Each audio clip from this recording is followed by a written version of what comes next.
No, there he is. He's loading. Big up. Evening all. Sorry for the lateness, but as you know, lateness is greatness. We don't do anything but. First of all, smash the likes, everyone. Listen to the mods in the place. Big up DJ Crane and big up Mr. E-Ross. Now, usually we have some type of plan for doing our stuff and that, but today we're just going to freestyle it. We're just going to wing it, as far as I'm concerned. Also, as well, Ladimus will join us in a second. I was going to be joining. He's going to join it. He's going to jump in with us. But yeah, I don't mind winging it a minute. Yeah, that's cool. But also as well, yeah, guys, yeah, if you have questions, please put them in the chat and we will answer your questions. We're also going to be open for anyone, and I'm going to be posting this every 10 minutes. You don't have to have your camera on. All you have to do is just talk. Whether it's your team you want to talk about or whatever you want to talk about, you can do that. So I'm going to leave the link here and you can join anytime you want.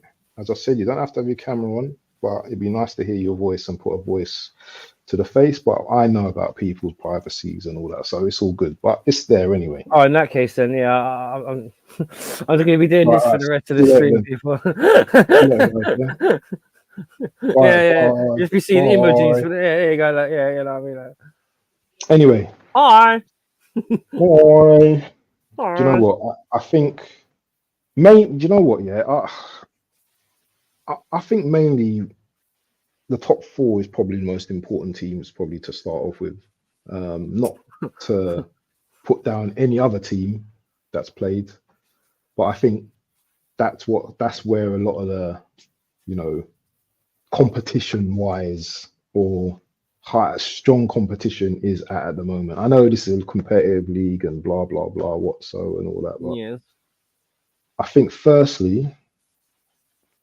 And When did you ever get on camera and I made fun of you, bro? Who's that? Read it. Wolfie makes fun of me whenever I'm on camera and he hears my voice. Hold on. Get on that stream, DJ Crane. Put your camera off. I want to hear your voice, man. Because I know you've got one of them American accents, man. Ask me like that, man. He doesn't actually. Oh, is he posh? Is he posh? No, he's not posh. He's not posh. He just does he's on private streams.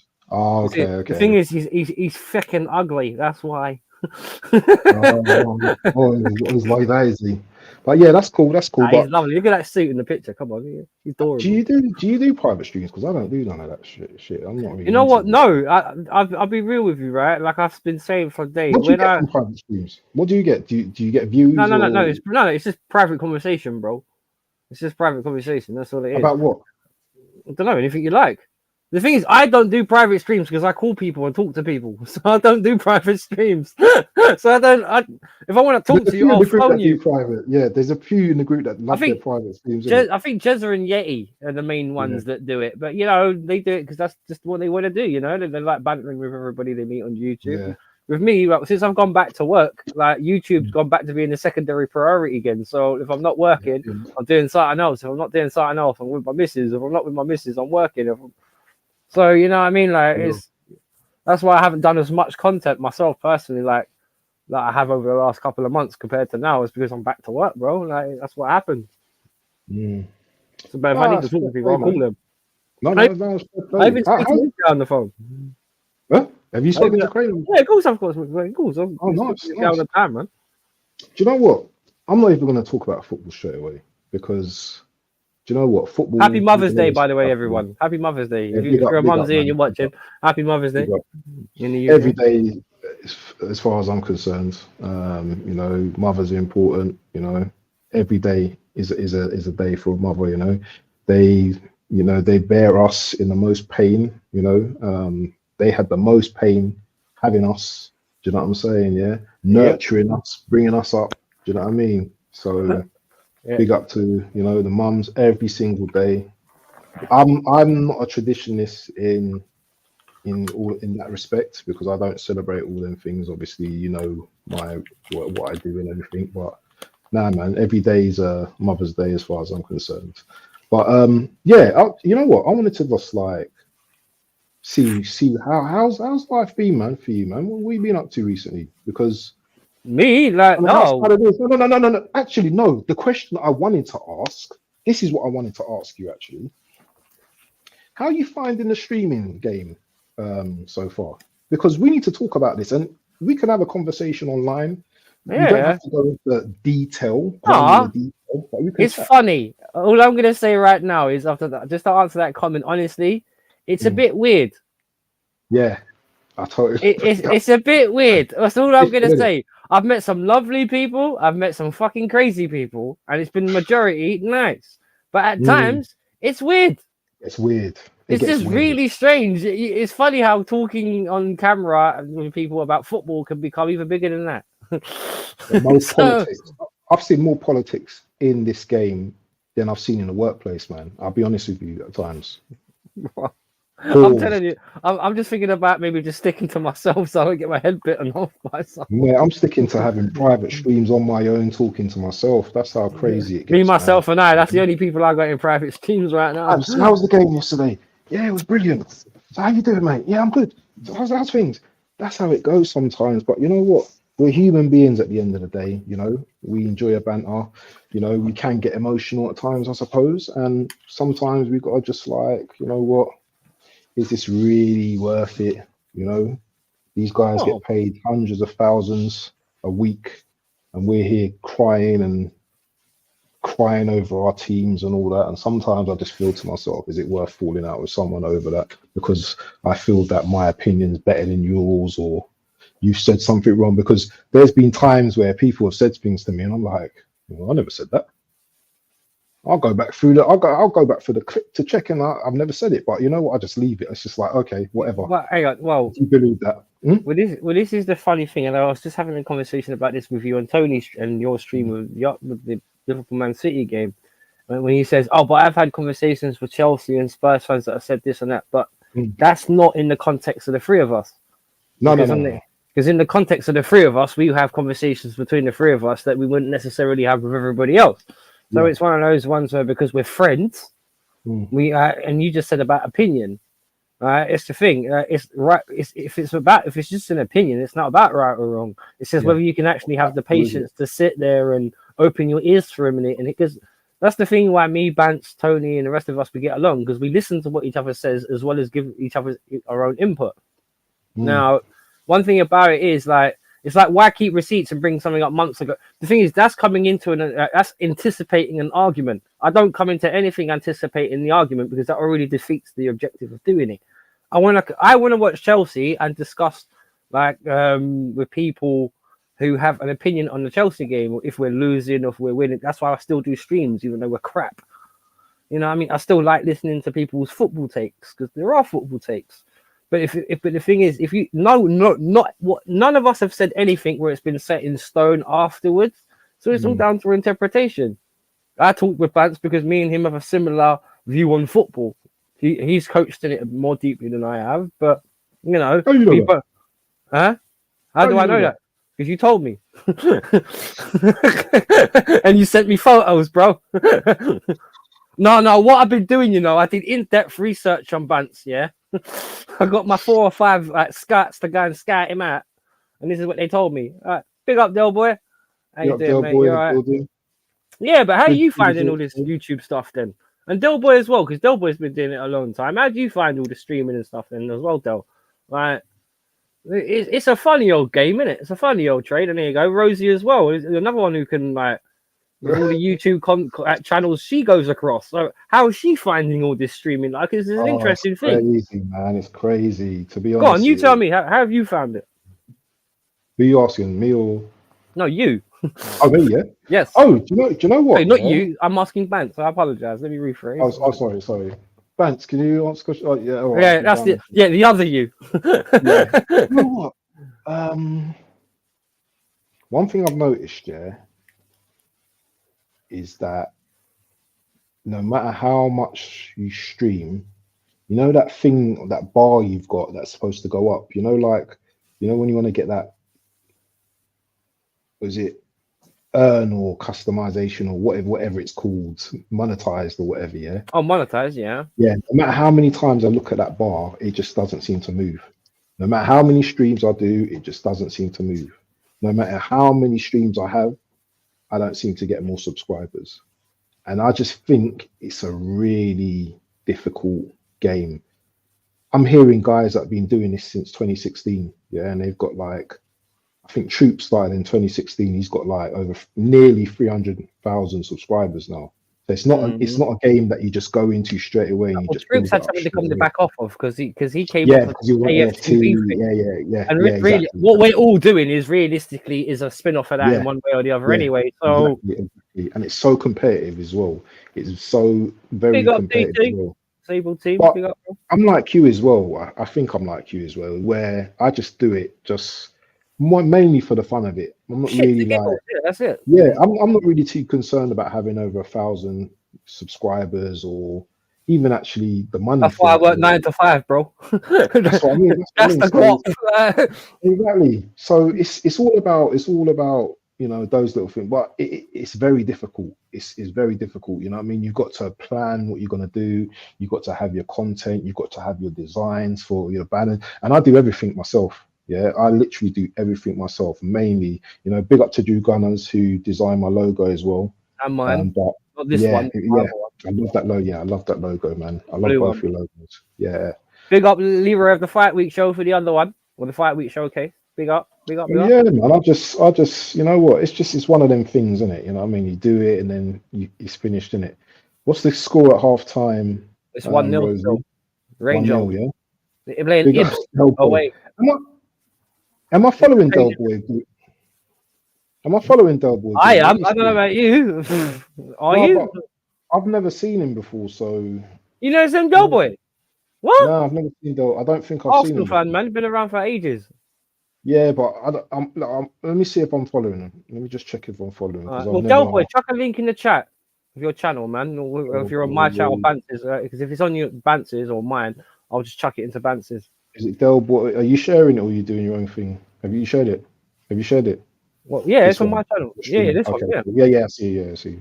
Well, yeah, you pop into my chat if you suck up the if Del Boy can put it in there for me, please. If he's in my chat. Oh, I see him. Well, Is that Manny? He might have been on there. Is that Manny? Oh, I see him on there. Oh, okay. I see him now.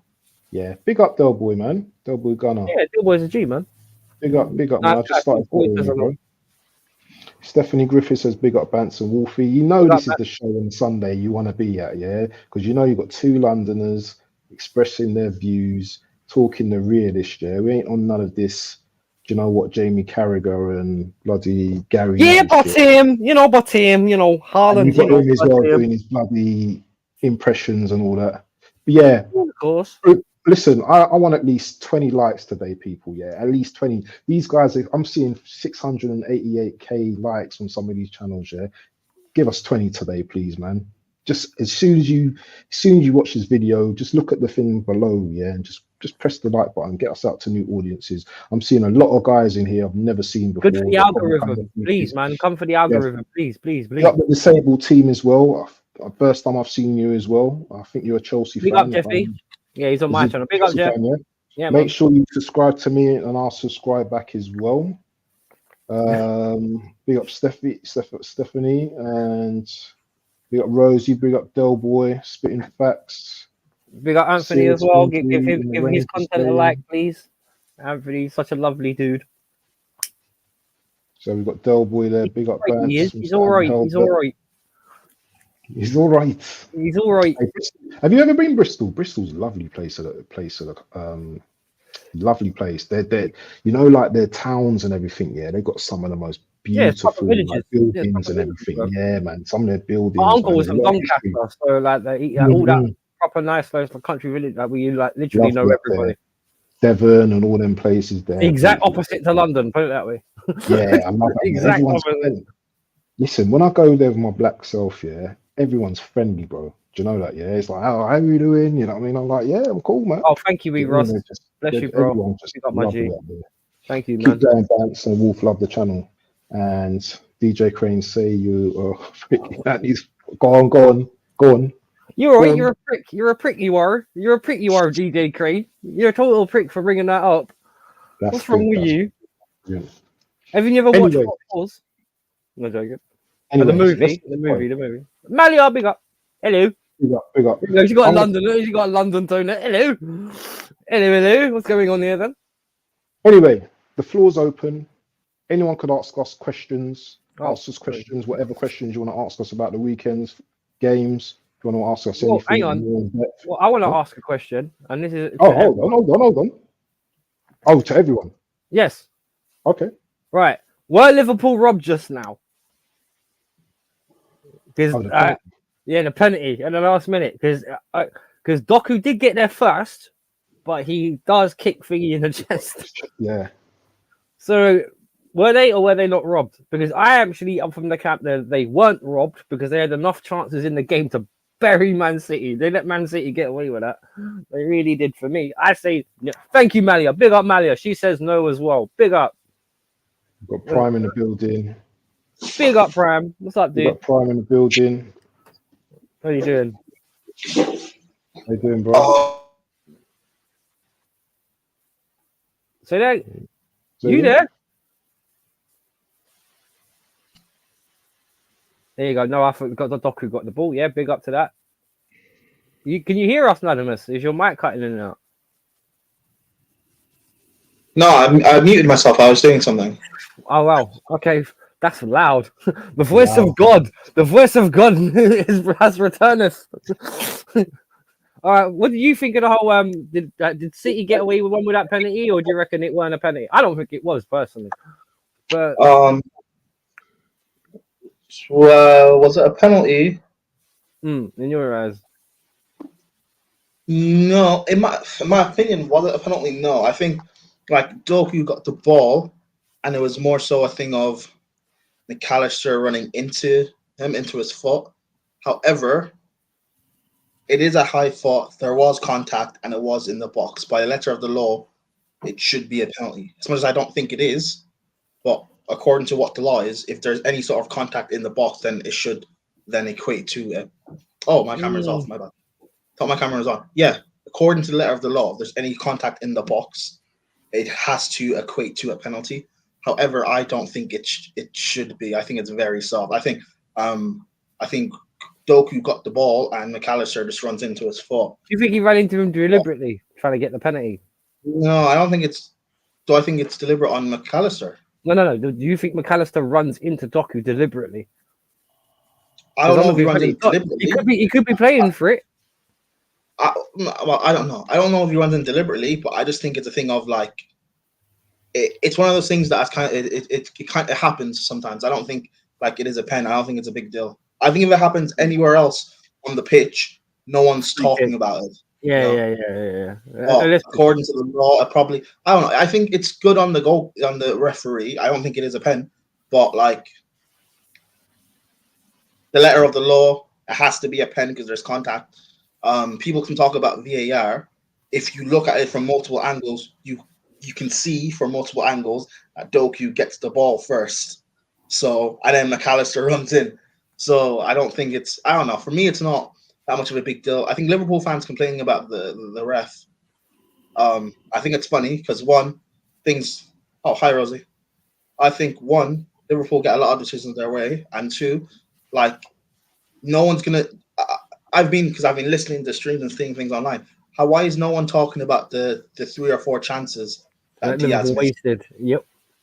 Like, and that's why for me, like when I talk to Chelsea fans, I hate when people complain about refereeing decisions. I've never complained about refereeing decisions. I always speak on, did Chelsea do enough to win the game? No. Why did we lose the game? No, Liverpool didn't do enough. On that basis, Liverpool didn't do enough to win because they didn't. All those chances that they had. Yeah, exactly. That's what I was saying. If the had scored 1 or 2 of his chances and the game ends 3-1, no one's going to talk about that penalty. So, no one cares, bro. And the only people that will care will be the Liverpool fans because it gives them another reason to cry about the refs, which they always do. And I'm not being funny. Every team in this league gets shafted by the referees.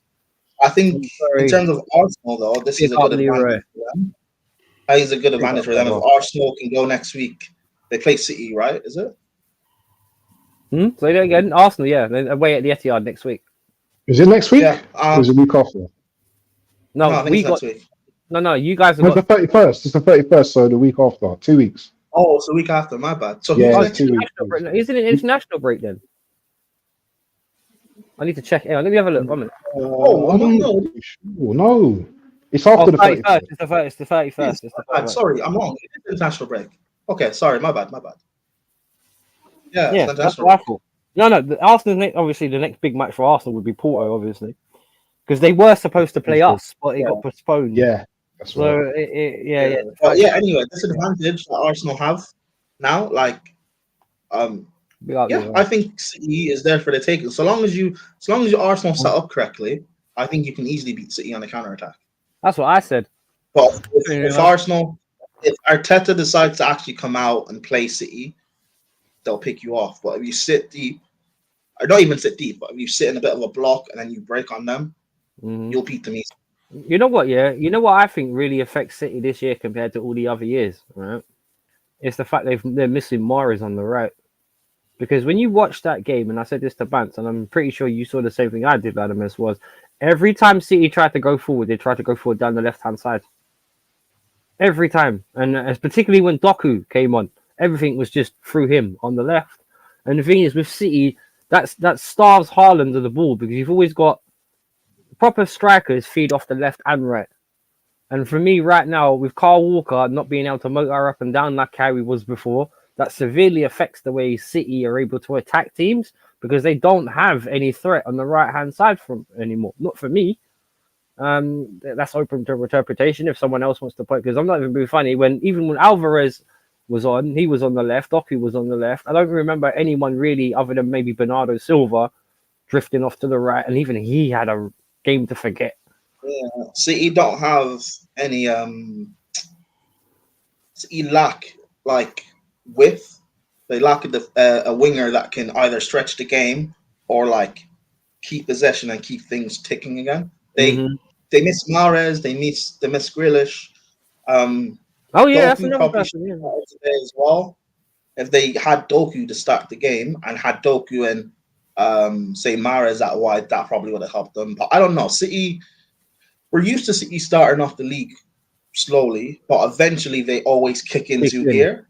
And when are they going to start kicking in? It's not again, as bad as we say City have been this season, they're still in this title race. Yeah, of course they're still there. So, like, that just shows how crazy City have been these last few years. Well, can I ask you a question? They're still there. Well, can I ask you a question? If Ederson doesn't do that mistake, they win this game. Yeah. Yes, because let's be honest. I think City will still have found a way to score again and get into the game. What if no, you mean Liverpool? Yeah, no, Liverpool would have found a way to equal it. Yeah, that's what I mean. Liverpool. But the thing is, like you saw with Diaz, they had all those chances and missed, bro. And I think, let's be fair here, Ederson makes a horrible mistake to give away the penalty in the first place, and that probably gives Liverpool the incentive, because they smelt blood after they had the penalty, but everything was rushed or shot from outside the box badly. There was just no. I think Liverpool, in trying to like use that high energy sort of football, actually let them down a bit, because they could have just taken the time a bit more, been a bit more precise instead of. Because I think that's the biggest problem in the Premier League, to be honest. Too many teams focus on being quick instead of being precise, and you can't really. Even if you go quickly, if there's no precision in what you're doing, it doesn't matter how fast you move, because you go nowhere. And I think that's what City were doing. They couldn't get up the pitch. Second half, they really couldn't get out of the pitch. The Brennan was misplacing passes. Bernardo Silva couldn't keep the ball. I'm not being funny in terms of. And the thing is, in the first half, it was the opposite. That was what makes me laugh. Like, they were keeping the ball all right, City. They were keeping the ball away from Liverpool. I just think that mistake from Ederson just put City on the back foot. But Liverpool could never really, put the hammer down. They tried. Don't get me wrong, they tried. And Diaz, I think, as much as good as he is, he's a big culprit. Because don't get me wrong, he's a good baller, but he shouldn't be one of. Because Bantz was pointing him out as well. He was saying how he was taking on men, he was twisting up people, which is all great gravy. But if you don't put the ball in the back of the net, what's it worth? And it's interesting because like so many other forwards will be put on the spotlight. People will talk a lot about like say a Jackson or Haaland. Charlison, or people want to talk about Martinelli or etc. Nunez is not better than these guys. It's really not. Or not Nunez, Diaz. Diaz is not better than these guys. Like he's awful in front of goal, and even when he does play out wide and stuff, he's not. I don't know, he's just. I hear you. The Liverpool forwards do escape criticism somehow, even though sometimes they have really bad games like today. Diaz won't get any criticism today. You can already see. Like I was on the a certain football terrorist channel a minute ago, and all they were talking about was the penalty. I never heard one Liverpool fan say Diaz should have scored. Not one. So you know they're not going to be fit. You know that it's modern football, bro. They'll always look for the excuse, and the excuse that we should have had a penalty. No, you shouldn't. No, you shouldn't. That's what annoys me, because if that goes, because for me, I'm fair. If the decision goes against Chelsea, but it's the right decision, like I won't complain. Yeah, hats off. You got the other way around. Like if a decision, like I'm fair that way, but like other fans will be like, you know, if it goes against their club, but it's the right decision, they'll complain. But next week, if it goes in favor of their club, but it's the wrong decision, they won't say anything. I don't like that. Well, the thing is that makes me laugh about Liverpool, right, fans? And this is one thing, right? They'll kind of use what they can to mask their own shortcomings. And I'll give you an example, right? They'll say that Klopp is on exactly the same level as Pep, but Pep had more money. Now, I'm not being funny. On that basis, if Klopp and Pep are on the same level, get your board to give more money.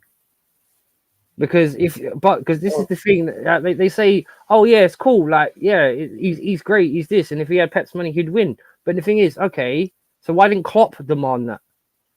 And it's not like Klopp has to a bigger club, or go to or a club where there's that's what I always said with the Lampard Gerrard debate. I always said Gerrard's really level, and he could have gone to a bigger club. They're both in his house. Look, Jez. They're both in his house. Look. What are you doing, man? We're doing in my house. They're sitting next to each other. Look, they're sitting next to each other. Yeah, Pep is way superior, but that's not how Liverpool fans will see it. They'll see that Klopp, even though he has half the achievement. Like, I'll give you an example, right? Me and Latimus will back me up on this, right?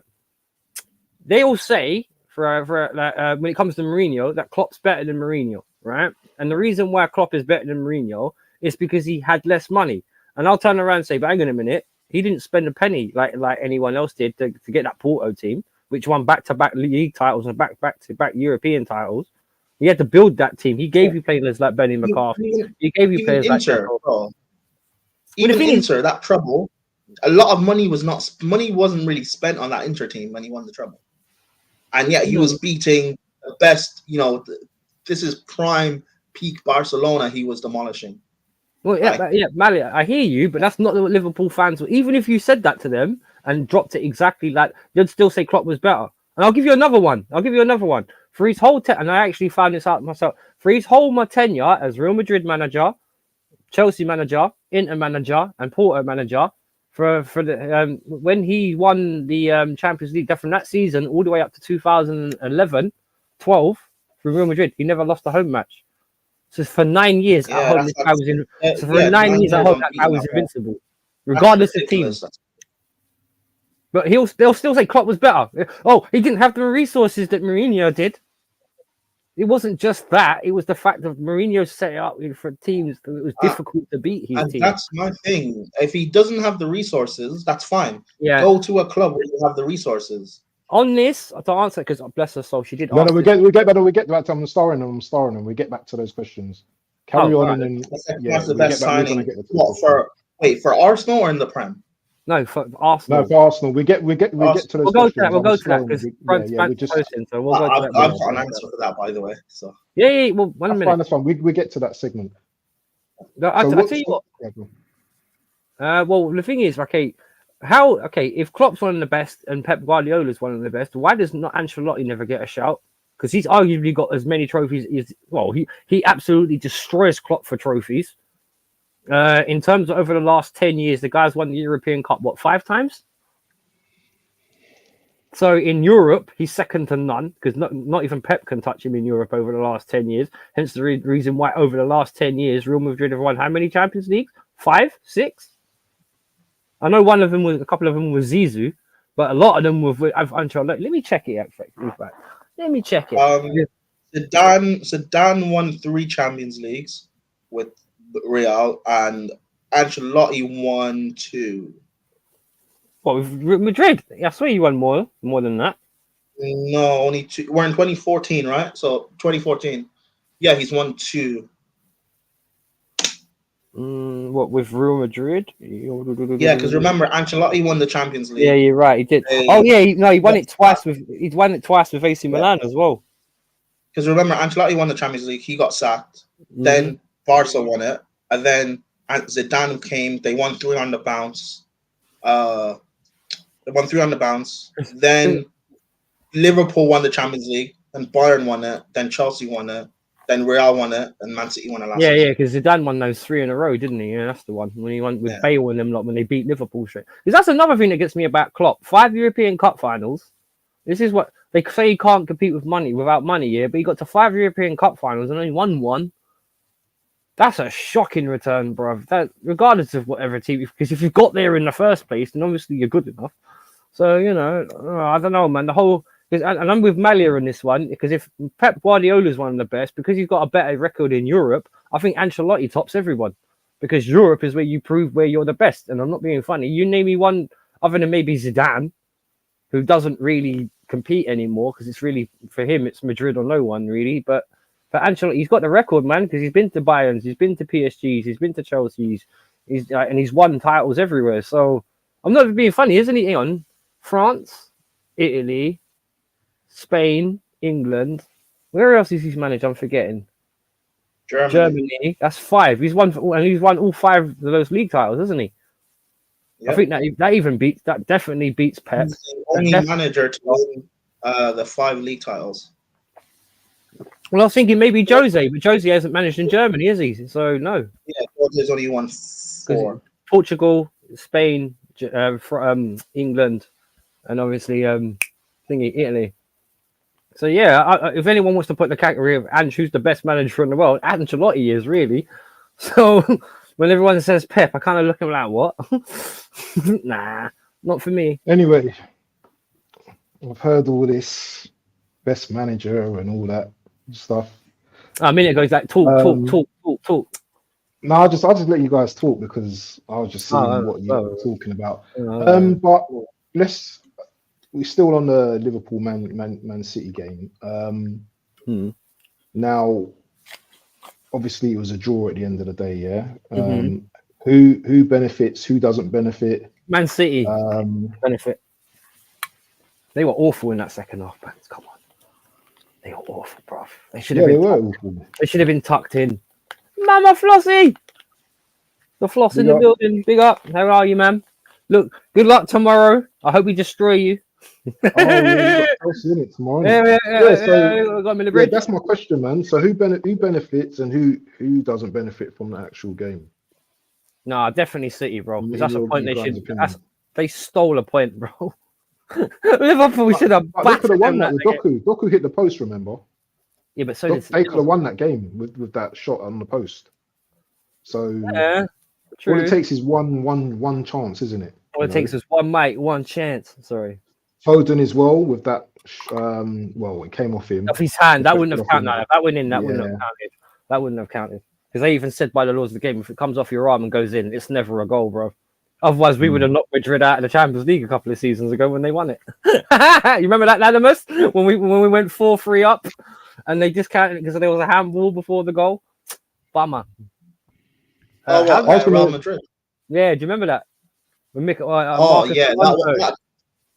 That's not handball, man. That should not have. Yeah, see, Which one was that? Which one was that? Game. Our comeback against Real Madrid, 2 years ago. Oh, right, okay. When it should have been 4-3 in the Bernabeu to us, but obviously the referees going with the Spanish teams again. As always. I love the way you man are turning this into like some form of Chelsea history show, bro. Listen, we're talking about Madrid on the main.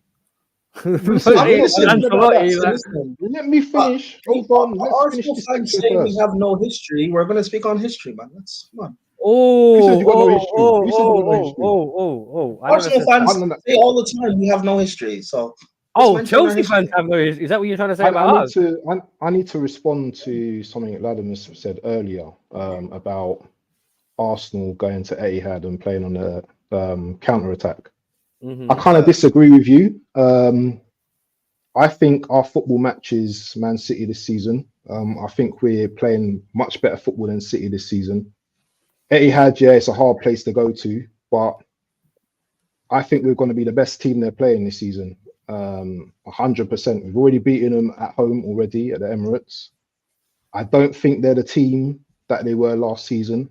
I've been saying I know they got pedigree and we can talk about their trophies and all that bollocks, but I just got a feeling this season is going to be different. I hope so.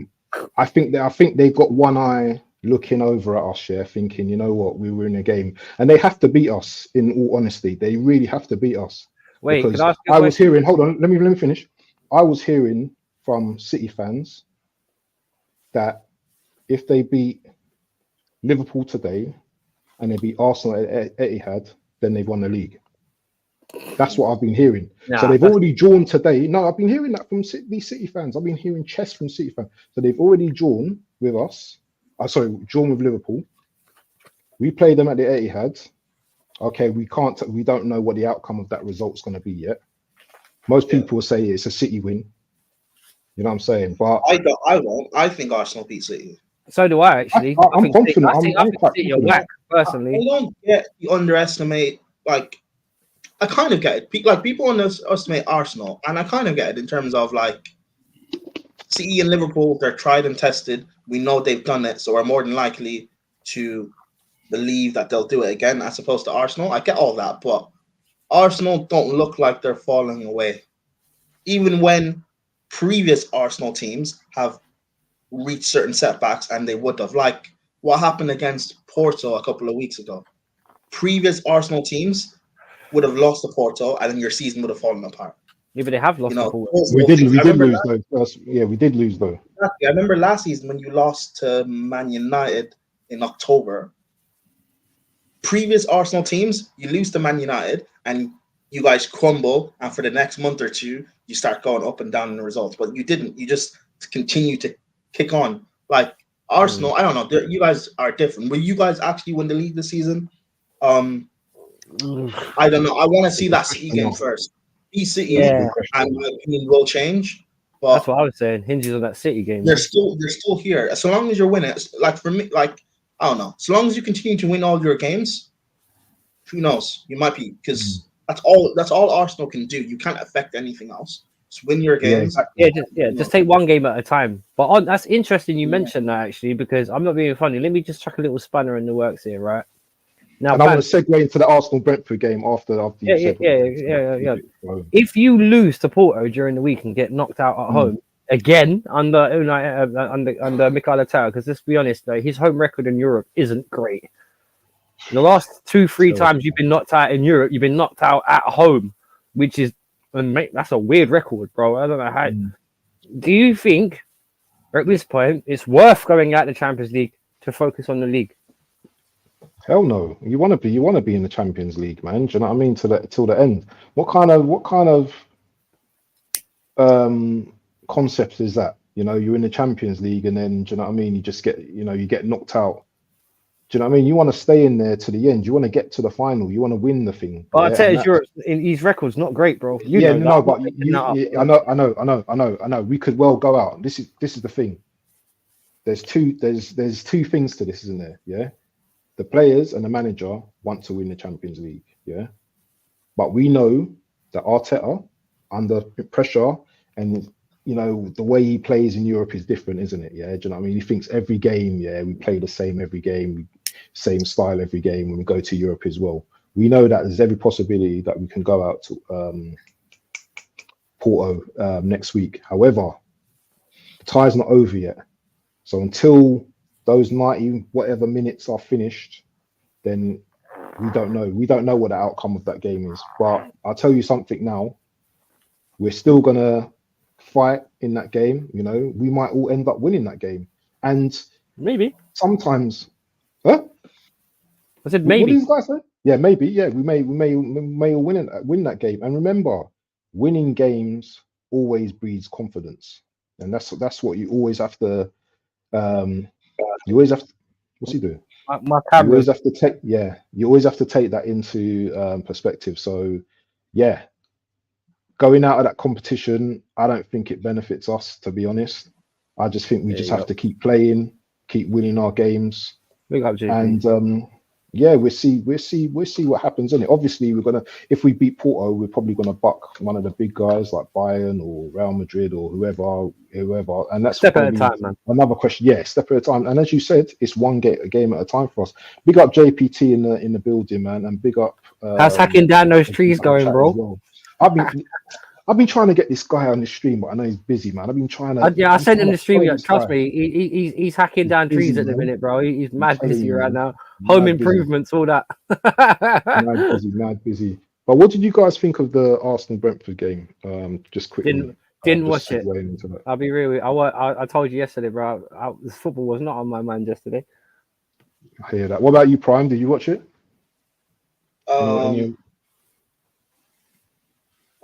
No, I didn't watch the game. But it's from what I know Arsenal did, and from the highlights, you guys facing a very tough Brentford team who we know how difficult their low block is to break down, and the fact that you're able to win it late in the end, like that for me is more impressive than just blowing a team 4 or 5-0 every week. Well, for what I heard, the reason why Brentford got back into it was because of Ramsdale. I heard he made a massive mistake. I didn't even see it. But Ramsdale's like he's an average goalkeeper. I've been saying that like since the start. But the resilience Arsenal had to keep going because again, previous Arsenal teams, you guys have a good month or whatever blowing teams away, and you face a difficult opposition, and an error happens, and it's 1-1, and then your heads drop, and you end up losing the game. So this is why I keep telling people. This Arsenal are different. Now, whether this will result in you guys actually winning the league, I don't know. I don't want you guys to win it, obviously. But like, I'm not gonna let me being a Chelsea fan cloud my judgment of looking at you guys and saying you guys are you're actually very, very good. Because if this was Chelsea, I'd want people to realize that we're actually good. So You know what though? At the end of the day, though, if we don't win the league, man, all of this shit don't mean nothing to me as far as I'm concerned. And the manager's got to go. So that's my strong beliefs. I don't want to hear anything about you lot have made improvements. It's been 20 years since we've won a league. Do you know what I mean? We've never won a Champions League either. And my expectations are probably a lot higher than a lot of Arsenal fans. And I'm not saying that I think I'm special or I think I'm better than anyone else. But wait, you shut up, man. Don't talk. Like that. You know what I mean? It's just like you get a lot of Arsenal fans that talk a lot of breezo, yeah. But you know what I mean? It's like all fan bases talk pants, bro. Yeah, it's true. If we don't win nothing this season, then all of this don't mean nothing. And yeah, it's pressure time for us, but still, we have to just go. Well, you have to be in it to win it, and you're there. So exactly, and like the players are a year older than last season. You know, you can make the argument that we had a young squad last season, which everyone likes. The boys are young. Do you know what I mean? But as far as I'm concerned, if you're old enough, you know what I mean. If you're good enough, you're old enough. Yeah. Exactly. Yeah, if you're good enough, you're old enough. So big up JPT in the building, man. How you doing, my bro? Big up, man. I don't want to hear Timber. I don't want to hear Timber, bro. I don't want to hear you saying Timber. No Julian Timber here. No, nothing, bro. What you said though, like trying to get on the show. Of course, man, I always feel bad whenever I can't hop on the show, but I had to come on for a little bit. I was gonna host one, but I said screw it. I'm tired. I'm exhausted. Hence why I'm off camera. I look like a. But it's good. Like what Wolf and what everyone was saying was just yeah, man. As long as you guys are taking one game at a time, which I think that's what I said. That's because you saw last year where after dropping points to Liverpool, it looked like they were already kind of panicking or thinking 2-3 games ahead. They're changing that. It looks like they're changing that mentality, and they're going out with a new confidence. I mean, look, they're firing away. Yeah, a lot of people were probably thinking 5-6 goals because that looks like what Arsenal have been looking like they can only score each game. But they did the job. It might not have been at the most. It might have taken all 90 minutes, but they still did it. And then look how they are. At the end of the day, they're at the top of the table. And yeah. Well, can I just jump in on that? The only thing I will say, right, and goes back to what we were saying. I was saying a minute ago about the tactical flexibility about Arteta, right? If you look at how the goal was conceded yesterday for Arsenal, I've just watched it.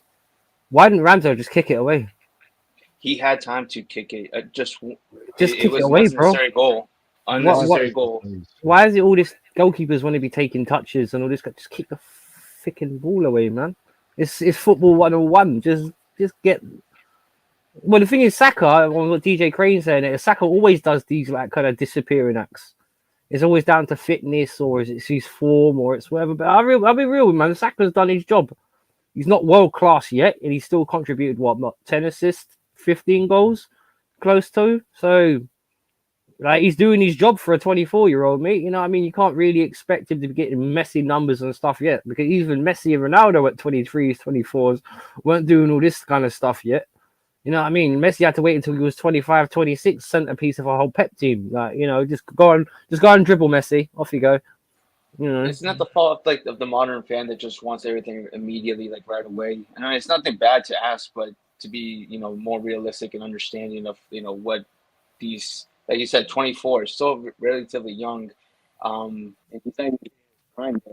He's got like 2 years to hit like his prime form. And then to see what better judgment, see what this guy is really going to bring. Maybe he is in those 2 years. He's going to be world class, but yeah. I mean, it's not really a disappearing act. Who's saying that he's disappearing? Well, he's not disappeared. It's just the fact of there's always this speculation. This is just for me on the outside looking in. There always seems to be a question mark over Saka, whether it's injury related or fitness related, or people just genuinely believe he dips. I don't know. But for me, he's got the mark of a good player, because he always just comes out of nowhere. 1-0 to who? I'm watching Bayern Leverkusen against Wolfsburg. Bayern. Yeah, Bayern Leverkusen. They're smashing it, man. They're smashing it, man. They're still unbeaten, aren't they? Yep. Yes, they are. People were giving Leverkusen crap for dropping to being down to was it Karabag? What was it, Europa League? Yeah. I don't know. Goal scorer is Nathan Teller. Nice. Anyway, I wanted to ask this question, and before we move away from the Arsenal segment and talk about Villa and Tottenham, Marley had a question here, and this is a question to everyone on the panel. Is Declan Rice Arsenal's best signing in the last 5 years? And I'm going to answer that one last. So I'll give you Chelsea boys. Well, according to Tony Claw TV, Kai Havertz is. Don't even start. Don't even start on that one. Listen, bro. Don't even start. Tony is the same guy that believes Arsenal will win the league this season, but doesn't believe Arteta's good enough to win Arsenal the league this season. I don't know how that works. I'll be real. I don't know how that works. But bro, I don't know how modern football works generally. So just no, Declan Rice. I think. Listen, I've been a massive supporter of Declan Rice for years now. I've been telling people how good this guy is. I remember 2 seasons ago, the season after the Euros that England lost, I was telling people that this guy he's the best young player in the league. Telling people that he's one of the best DMs in the world, and that people shouldn't sleep on him, that this guy can go on par with like the likes of Rodriguez and Casemiro, etc. People that want to listen.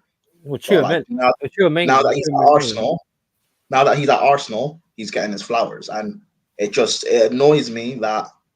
Well, one, it annoys me that he's at Arsenal because I wanted him at Chelsea. Well, he's a Chelsea boy, isn't he? People are only realizing now how good this guy is. When he's been doing this, aside from the goals, which he wasn't getting at West Ham, his performances on the field, him being a leader, the way he breaks up play, the way he reads the game, was doing this at West Ham. He's been doing this for England. So yeah, it's great that he's getting his flowers. I just don't like that it's at Arsenal, but it is what it is. Yes, to answer the question, yes, because I think this is the first time in the last 5 years Arsenal have actually signed a world-class player. You know what? I'm going to be against the grain here and really annoy everyone. You know what? I think you should chuck Partey into that question as well. Because I'm not being funny. I would say, like, in terms of what he brings to the team, Partey used to bring as much because he was half the reason why your midfield was solid last season. Plus, along with Xhaka, of course. Because the one thing I will say is, has your midfield evolved? Not really. Because in terms of generally speaking, I'd say maybe your midfield's got a bit weaker where your defense has got stronger. Because I don't see you guys don't dominate teams in the midfield. Not like that. Because I'm not being funny. There has been games I've seen when Declan Rice is left completely exposed in the middle of the park. Even against us, like in the Chelsea game at the Bridge. I like Declan Rice. He's an extremely talented player, but no one player can do it on his own. Not once. So I do think talent-wise, I think he's really up there, and you guys have got a world-class player there. But I do think sometimes the way Arteta sets up leaves him completely. Particularly, look at the game in Porto, and I have to say a tactical adaptability because he went to you guys on the basis of you guys were playing Champions League football. Am I not right? That's why he went to you guys, was to get Champions League football. Yes, because like that's what the whole thing was, and that's why he wanted to play for Arsenal so he could play in the top echelons of Europe. And I'm not being funny. Oh man, I hate this crap where whatever you do in the league has to bring Europe, otherwise you can't get players in. Blah blah blah blah. We broke that myth ages ago, but it's still a myth that holds, man. And it's just because we signed Kante when we weren't even in the Europa League, let alone the Champions League, and he was. And I'm not being funny. He's still arguably the best DM on the planet. Kante, just because he got injured a little bit, because we didn't get rid of that guy when he was finished, right? He was injury prone a bit, but you know, like 31, he's not finished by any stretch of the imagination.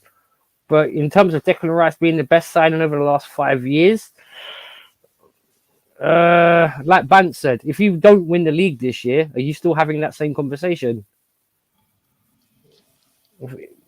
I don't know.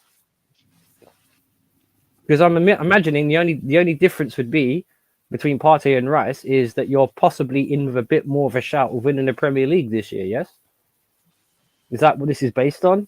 Right? What would you base Declan Rice being the best midfielder that Arsenal have signed over the last 5 years on? Because you guys have never really been that bad when it comes to signing midfield goalkeepers, strikers, yeah. But like in terms of your midfielders and your defenders, you guys have been all right when it comes to signing midfielders. This is the first time Arsenal have signed like truly a difference maker. I get what you're saying about Partey, but Partey for Arsenal has been questionable at times. Like he's always injury prone, and at times when they need him, he isn't there because of his injuries. But Rice, like at least for me, this is the first time in at least in the last 5 years they've actually signed. What about Saliba then? Like DJ said. Who would you say? Forget the midfield for it. Who's been Arsenal's most important signing over? Because for consistency wise, like DJ Crane said, you probably have to put Saliba because he was there in both seasons, where Partey wasn't there in this one. And yeah, but if you speak to Arsenal fans, if you speak to Arsenal fans, they will say over this season and last season that Saliba has been like their not Saliba, Gabriel has been the better centre back. People will say this season. Big up Gabriel as well. He's had a stellar season. At times, he's been better than Saliba. If that's the case, and we're saying Gabriel's better than Saliba, then no, can't say Saliba. This season for sure, Gabriel's been better. I don't know. I don't know. I'm just saying for me, like Rice is just phenomenal. There's a reason why. Yeah, he's a good player, man. There's a reason why City wanted him. He would have slotted perfectly in that twin six with Rodri. True. What about you, Bantz? What do you think? I was just waiting for you guys to chime in. JPT, what's your thoughts? Because we all knew how good he was anyway from him being an ex-Chelsea boy. We're all Chelsea lads. We all knew how good Declan Rice was. Shame, really. Just to keep it quick, I'll agree with Prime with Declan Rice just because it looks like he's made more of an immediate impact. One signing I would shout out, it is within the last 5 years too. So if it isn't, just let me know. Turn that volume down, please. We don't want to get demonetized. Sorry. I got that noise down.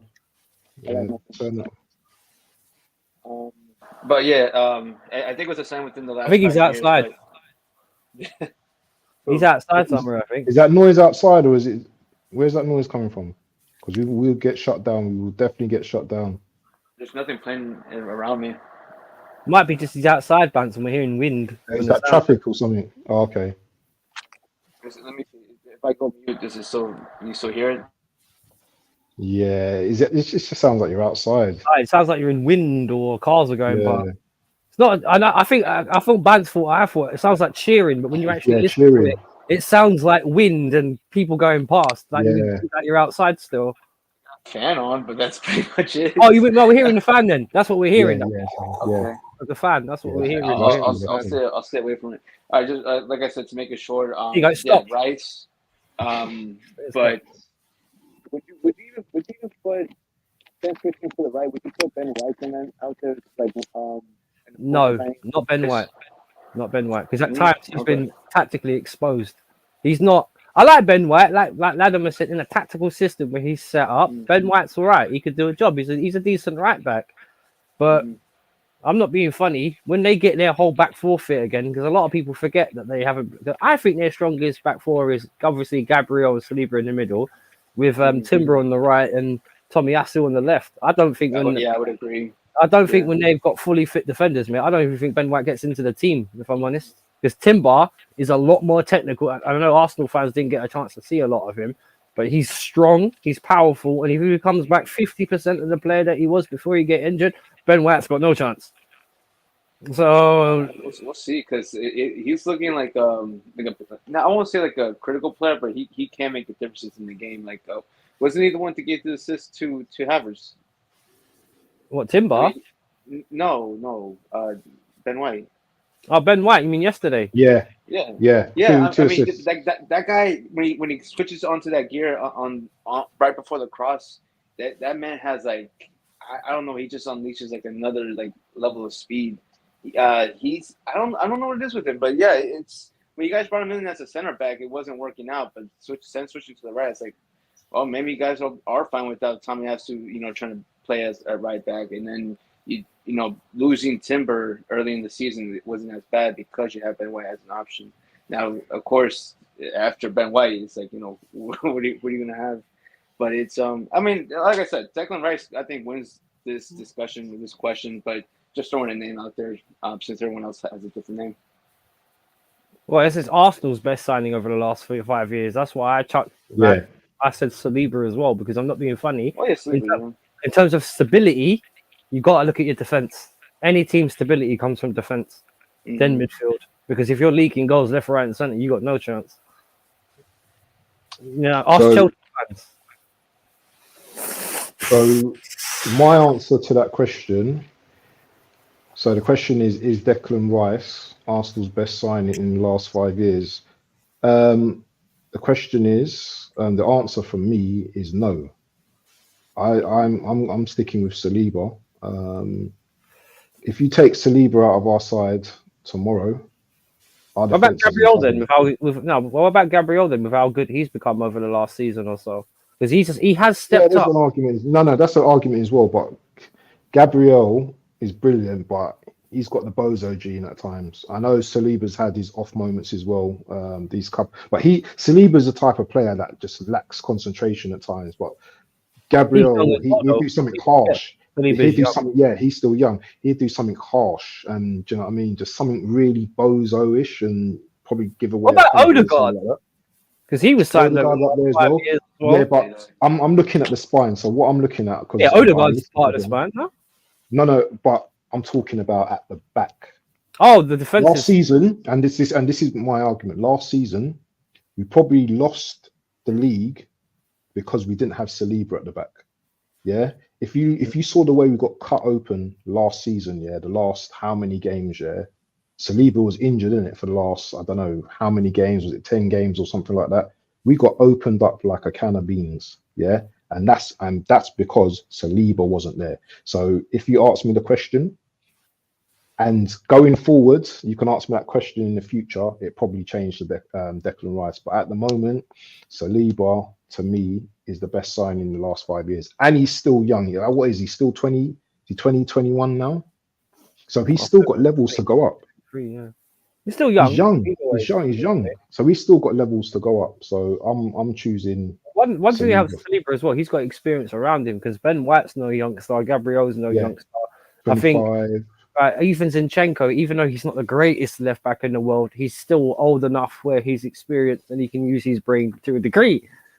So but it depends, man. Yeah, but I'm with Bantz on that one. If I was going to say over the last 5 years, I'd probably have to say Saliba because no matter how you examine it, right, Declan Rice comes into and completes the project. He doesn't come in and start the project. So I'm more with Bantz there. I'd have to give that more to Saliba because he's been there longer and been part of the process, if you like.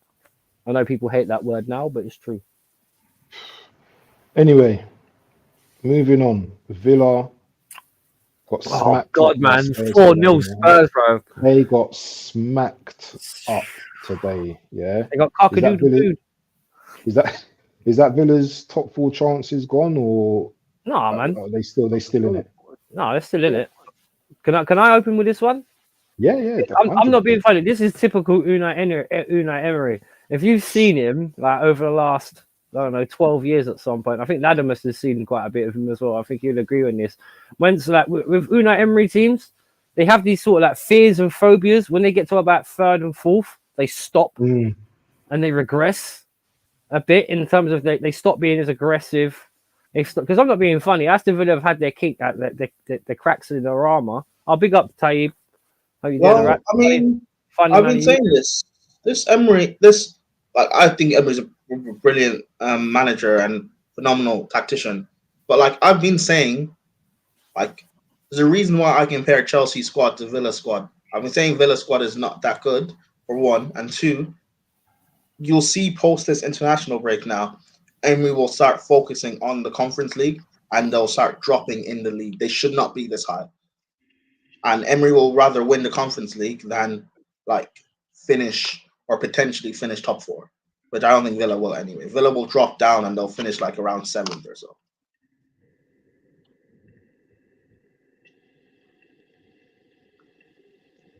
Where's everyone gone? What about you, JPT? Villa?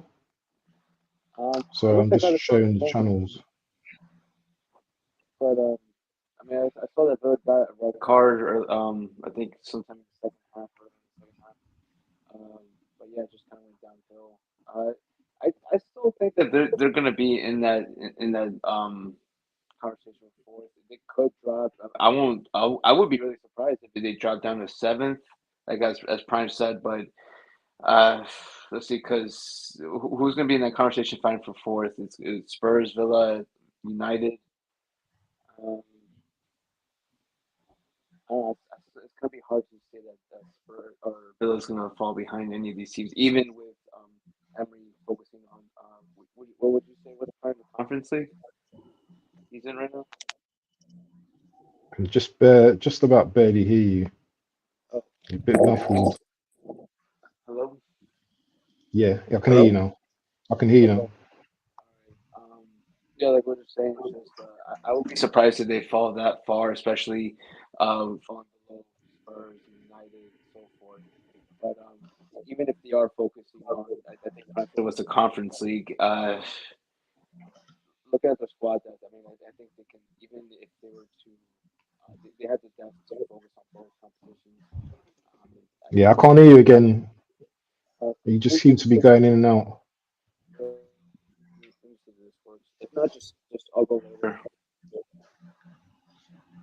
Yeah, I can't hear you properly. Sorry. Yeah. Where's Wolfie gone? Wolfie's disappeared. So yeah, just I'll just quickly speak about. I just think today, man, Emery just got smoked today. It's just simple as that. I think Tottenham secure top 4 now, and they've been there and done it before. Villa haven't done it, so I can see Spurs just fighting for that top 4 position now. They look the dominant side. Actually, the first half was pretty rubbish, actually, but in the second half, you could see the quality they had. They got very good defenders. Udogi, Van der Ven, Romero. They've got good players in their team. As much as I hate to say it, as a obviously my rival and stuff, but I think they're going to secure that top 4 now. And I've got to hear from probably Deji tomorrow, chatting rubbish about his team, about beating Villa. So well done to them, man. And 4-0 though, but how, man? Like, surely I know Villa can have a dip off, but damn, that's a dip. Hold on, let me see the points actually, because wasn't they like 3 points behind or something? Or I think Villa are still quite clear in fourth. They're 2 points. They're 2 points behind, but Spurs have got a game in hand. Yeah, but and their game in hands against Fulham. Fulham at home. Yeah, Fulham's at home against them, and then they've got Luton after that as well. And they still got to play us at home as well. Mm-hmm. They still got to play you, Spurs. Yeah, and they got to go West Ham as well. Our game was the one that was postponed. Oh yeah. And Arsenal as well. Arsenal away has been postponed as well. So we got 2 London derbies coming up. They don't go to Chelsea and do well, do they? They lose when they come to you guys, don't they? Hang on. They haven't got a good record. It was just last season where I think Tottenham have Fulham, right? They have Man City, they have Arsenal, they have Liverpool, and they have us all still to come in the last 10 games.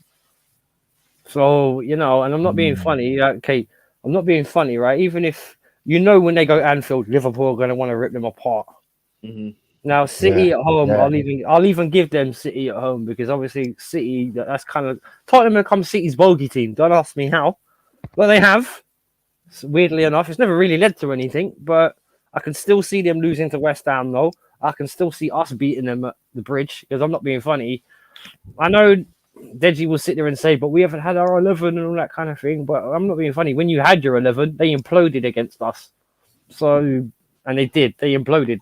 2 man got sent off, and it could have been worse. So it was just, we should have beat them 9-1 on the day, let alone 4.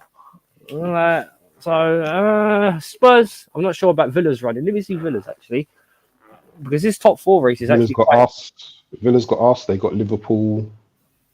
They got City as well in their running as well. They got West Ham next as well. Yeah, they've got some tough games. Villa have Brentford away. Oh, they got Brentford at home though. They got you as well and Brighton. Yeah. Mm-hmm. So they've got some tough games coming up. Yes, they have. And I'm not being funny. They're not exactly on fire though, are they? Nah. So not today. So yeah, who do you think is gonna pick top 4 out of Spurs and Villa? Unai Emery, man. Yeah, I just think overall, do it, I do. I just think overall he's a better manager, because I'm not being funny. When it comes to playing against Cities and Liverpools and all that, who's better tactically between him and Postecoglou? Excuse me. For me, it's Unai Emery, and he's got the European trophies to back it up. So, because I'm not being funny, okay, they might have been ported. Okay, no one would be more disappointed than that result than Unai Emery today, because I don't think anyone thought they were going to go to Aston Villa and beat them 4-0. Smack them 4-0, yeah. And I think that one, Unai Emery won't be sitting. He won't be, even though he's a calm, nice guy, he won't be sitting there like giving preaches and praises later on. So if he hasn't broken a couple of things, I'm a fair man, boys. I was saying Ederson foul, Yee was a pen, but not a red card. But sorry, the Stones got Aki was in position. Endo was in the League Cups, 1-off, 1-ons. But I'm not. What's that? That's Kieran. He's trying to say about how the Ederson foul, with the one with the penalty. Mm-hmm. Yeah. He's saying that should have been a red card. You know, the one when he took him out at the beginning of the half. The Doku. Yeah. Oh, Ederson. No. Ederson and thingy, man, at the beginning of the half. What, the penalty?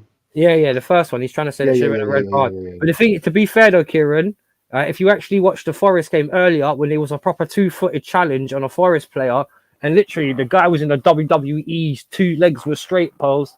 No. Sorry, not a red card. Also, the penalty appeal, I prefer not to speak. You mean the Doku one? That's the one I think he's saying not to speak on. Balancing out. Oh. Well, hang on, Kieran, you're an honest fan, and I'll tell you what. He's a Liverpool fan. He's a Liverpool fan, yeah. be honest, on the chances that you created, you should have won that game in open play, right? Because I know he's a real Liverpool fan, bro. He ain't silly. That's why, look, balancing out, being fair. Yeah, fair enough. And I'm sure he'll be the first one to say with the amount of chances they had, they should have scored at least one goal from open play. Did we have Kieran on this show before? There was two Liverpool fans. Remember, we had two Liverpool fans. Yeah, we had Glasgow Red and we had Kieran. Yeah, we should have taken our. There you go. Yeah, there we go. We should have taken our chance. Yeah. Liverpool should have won that game. Yeah, man, they didn't need no penalty shot. No offense, I had a feeling right to all the younger Liverpool fans, maybe that penalty at the end would have been the crutch. But I know the older Liverpool fan, and I'm talking about the older Liverpool fans that have seen the team play for more than 10 years. You can't make that many chances and not score, man. Seriously, and they had some good chances as well. The Harvey Elliott one comes to mind too, where he kind of, I think he just took too long in the second half to make a decision. It looked like it was going to be a breakaway goal, but like you said, they didn't take their chances, and that's what cost you, especially if you're going to try to challenge for the title. Slim margin. Yeah, it's not over. There's still a lot of football to be played. Yeah, it's still 10 games. It's just the point of the day, isn't it? Because I'll be real, right? As we all said, does anyone, when you said at the beginning of the show, who takes the advantage from that point? City, 100%, because they know in the second half they should have lost. Right? We all believe. Who here genuinely thought, right? Like realistically, on the balance of play, if Liverpool had finished their dinner, they should win that game 3-4-1 easy. Yeah, easy. So, but the thing is, I don't know, man. I don't know what Diaz, man. I know Nunes was fighting, but he didn't really get a lot of chances. But Diaz, man, that guy's a conundrum to me because he can do everything but finish. And I'm not talking about just today. Even in the Carling Cup final a couple of weeks ago, he should have scored a couple of goals and didn't. Even in the league game when they beat us 4-1, he hit the post and missed a couple of good chances. So, like, he's got his flaws, Diaz. He's got his flaws. Good player, though. He is a good player. Very good player. But I just think as a 9, nah. I wanted to talk about your game tomorrow because you got Newcastle at home, is it? They're at home. Chelsea play Newcastle, yeah, at home. Mm-hmm. What do you guys think of that game? And we'll beat them. You beat them, yeah. Mm-hmm. I think we beat them 1-0, like we did before. And the reason why I say that is because one thing about Newcastle, good, are they? No, they're a wounded animal still. I know that they've been doing bits and bobs here and there, but they're a wounded animal still, Newcastle. And I'm not being funny. No matter how many players they think they get back, their talisman is still Tonali, and he's still not playing. So, but the thing is, it depends on what Chelsea. Because I'm not being funny. Like, I can guarantee you that Ladamus and me and JPT, we're all thinking the same thing. It's going to be Sterling, Jackson, maybe Palmer, Enzo Cancedo, Conor Gallagher in the midfield, probably Gusto right back, probably maybe who's going to be left back tomorrow, lads? Who's going to be the lucky dip? Chilwell, yeah? You reckon to Chilwell tomorrow? Colwell. Colwell? I heard a shout at Colwell, so there you go. Maybe Colwell, because I think Ben White's fit. So I think if Ben White, what's his name? Ben Chilwell, Mr. Glass. I think if he's fit, he'll play. I think he's injured, isn't he? Is he? Oh, there you go, Mr. Glass. I think Thiago Silva will come back into the team and probably be Diassi next to him. Who's Wolf? Bukaria left back. Oh well. Yeesh. You know why I say that, but it's because we actually have one of the few teams that are set up to get at Newcastle because we have pace up front. Regardless, our finishing ability is a different story, but we do, in terms of making chances, believe it or not, there's not actually a lot of teams in the Premier League that are better at making chances than us. It's finishing our dinner we have a problem with. But the thing is, I was talking to you earlier about the Cities and the Liverpools. You got that pressure. It's not there with Newcastle, bruv. They may become a force in time, whatever, but they're not that force yet. So, and I'm not being funny. They're not any less or more nor uppity up than what we are. Because I'm not being funny. They're just above us. So I was gonna say because you know there's that saying, isn't it? A wounded animal is still a dangerous animal. Yeah, but we're just as wounded as them. Exactly. Yeah, you could say that, I suppose. In fact, we're more wounded because we're the ones that are supposed to be all the way up there, right? If by all the narratives about, your team standards have dropped, if I'm to believe all these narratives that have been spanned at me as a Chelsea fan, we're wounded as well, right? We've still got what 5 or 6 JPT no biasness here, yeah. JPT and Latimus. How many players have we still got injured? 5, 6?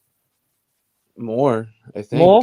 You've got loads of injuries, man. Okay. You've got loads of injuries. That aside, right? That aside, we're supposed to be a team that's all the way up there, right? And we're languishing in what 11th. But the beautiful thing about this Premier League is everybody's crap.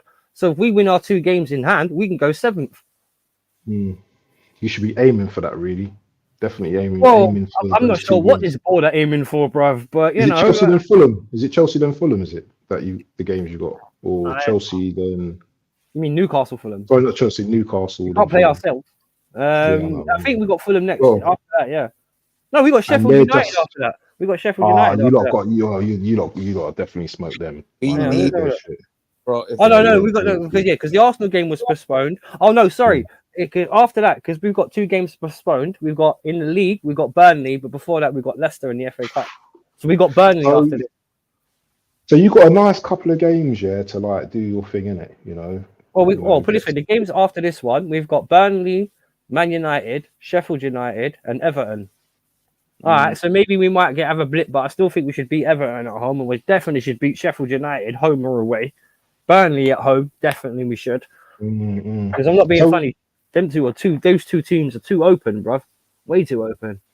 Is there any players to look out that are dangerous for Newcastle? Isaac.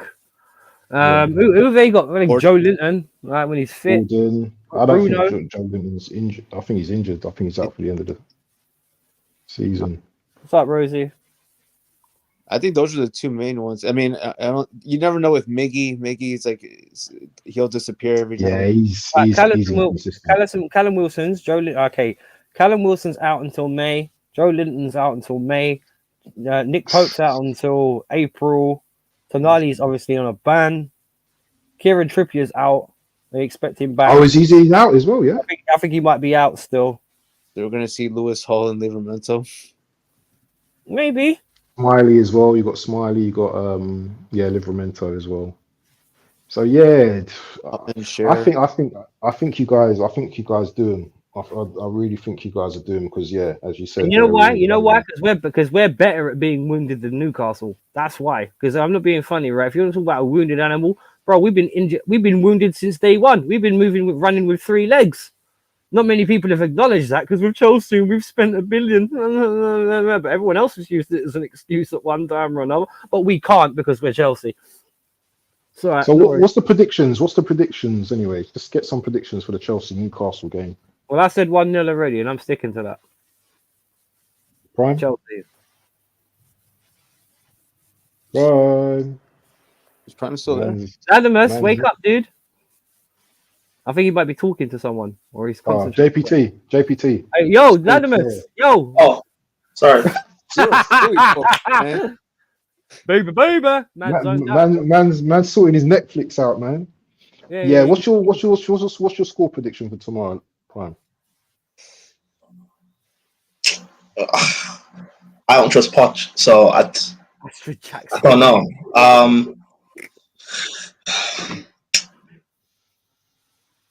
You lot are home as well, so I think Newcastle beat us, but I don't know.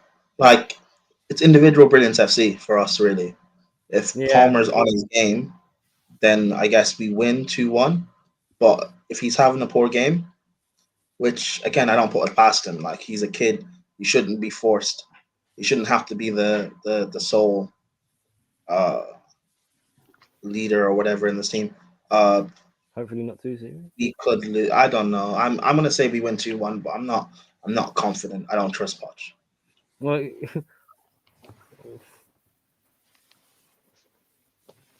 JPT. Man, with the injuries. So if we saw without Chilwell, without Caldwell, Gallagher supposedly he has some type of illness. Man. Yeah, I know, man. Is Lavia back off fit again?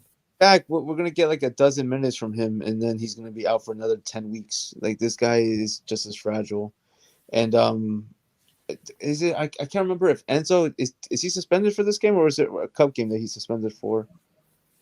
No, if he got Who's a suspended card, for? no, that would apply in cup games, I think. Yeah, I wasn't sure when he picked up a yellow card. I just can't remember for what game, but it was supposed to be a suspension for next. As much as I want to predict a close like 1-0 win as well, I doubt we'll keep a clean sheet. I'm gonna go with a 1-1 draw. Yeah, Chilwell's out, Colwell's out, Gallagher's out, Chuameka's out, Badashil's out, Reece James is out, obviously, Nkuku's out, Lavia's out, and Fofana's out. Everyone's out. Basically. I think it's going to be a 2-2 draw. I think there's goals in it, but I think it's going to be a draw. Whether it's a 1-1, 2-2, I don't know. But yeah. That's and also, what's his name is back as well. Who's back? Zach for Newcastle. Oh, is he's that? back. Gordon's back as well. So their goal threats are back. Yeah. Gordon. Yeah, he's done all right. He's had a good goal. He's had a good season this season. Yeah, Gordon, one of their best players.